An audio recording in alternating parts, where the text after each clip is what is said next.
শাহাদ, সৌরভ বন্ধু। বন্ধু চল বাড়িতে একটু ঘুরে আসি, সবাই আসবে। ঠিক আছে বন্ধু, চল। বন্ধু দাঁড়া, একটু ভাইয়া কি বলে আসি। আচ্ছা ঠিক আছে, বলে না। ভাইয়া, বাইরে বন্ধু আসছে, ওর সাথে একটু বাইরে যাচ্ছি আমি। বন্ধু আছে মানে? দোকানে কাস্টমার আসলে কে দেখবে? ভাইয়া শুধু 5 মিনিট, ও অনেকদিন পর দেখা হয়েছে, শুধু 5 মিনিটের জন্য। যদি যেতে হয় একেবারে চলে যাও, আর আসতে হবে না।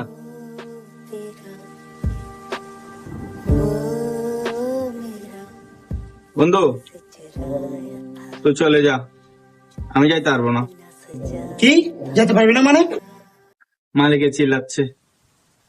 এই একটাই জব আছে আমার কাছে, এটা চলে গেলে চলতে খুব কষ্ট হয়ে যাবে। তুই বেটা সবসময় এরকম করস, এটা না বাহানা সবসময় দেস তুই। আর ডাকতে আসবো না তোর বেটা। বন্ধু শোন, পরিস্থিতির শিকার আমি, নাহলে কে চায় না তার বন্ধুদের সাথে গিয়ে আড্ডা দিতে, ঘুরতে ফিরতে। আসলে মধ্যবিত্ত করে সন্তান তো ভাই, অল্প বয়সে ফ্যামিলির চাপ মাথায় নিতে হয়। কি করবো আর, যদি আর কখনো দেখা করতে না পারি তাহলে আমাকে ক্ষমা করে দিস।